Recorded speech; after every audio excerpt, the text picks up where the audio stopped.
अस्सलाम वालेकुम। आज की हमारी वीडियो डोमेस्टिक वायलेंस यानी घरेलू तशद्दुद के मुतालिक है।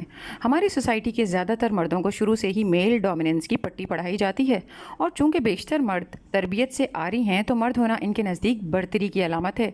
ऐसे मर्दों के नज़दीक बीवी को नीचा दिखाना, उसे दबा कर रखना फ़ख्र और ताकत की अलामत होता है। ये मर्द अपनी जिस्मानी बर्तरी का फ़ायदा उठाते हैं और अपनी बीवी को डोमेस्टिक वायलेंस का निशाना बनाते हैं। ज़्यादातर डोमेस्टिक वायलेंस की कोई FIR दर्ज नहीं करवाई जाती, उल्टा हमारा मुआशरा इस चीज़ को जस्टिफाई करता नज़र आता है। रिपोर्ट फ़कत इस वक्त दर्ज करवाई जाती है जब ये तशद्दुद जानलेवा साबित हो। जान जाने से पहले हम फ़कत अपनी बेटियों को सब्र की तलकीन और बर्दाश्त का दर्स देते हैं। तशद्दुद को बर्दाश्त का नाम देना ऐसे ही है जैसे जहर को दवाई कहना। सोसाइटी कहती है कि डोमेस्टिक वायलेंस को बर्दाश्त करो, इसे चैलेंज मत करो, ज़बान मत खोलो, मार भी खाओ और सर्व भी करो। यानी हम जुल्म के हाथ खुद मजबूत करते हैं और उसका हौसला बढ़ाते हैं। हमारे यहाँ बेटियों को यही सिखाया जाता है कि तुम्हारी खुशी, डिग्निटी, सेफ्टी और मेंटल हेल्थ सेकेंडरी इशू हैं, इन पर समझौता किया जा सकता है। तुम्हारी असल प्रायोरिटी और ज़िंदगी का वाहिद मकसद शौहर और उसका घर संवारना है एट एनी कॉस्ट। बेशक इसमें तुम्हारी जान ही क्यों ना चली जाए और बेशक तुम्हारा शौहर कितना ही जालिम हो, तुमने ये रिश्ता निभाना है।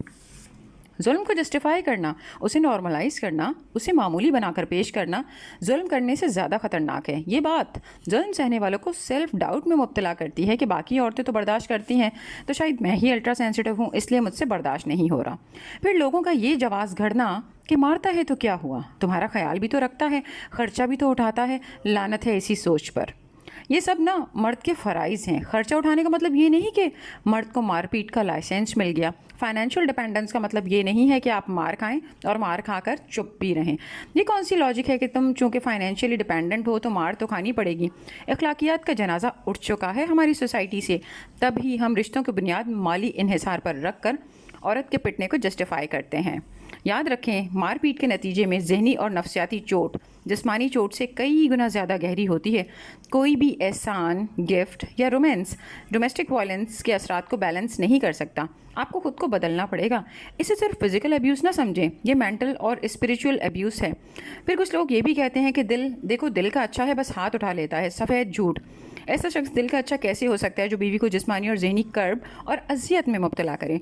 बहुत से मर्द इतने गिरे हुए होते हैं कि वो अपनी प्रेग्नेंट बीवी पर हाथ उठाते हैं और नतीजतन एबॉर्शन हो जाता है। ये अजियत भुलाई जाने वाली है। जो घाव जिस्म के साथ साथ रूह को घायल कर दे, इसकी क्या कंपनसेशन।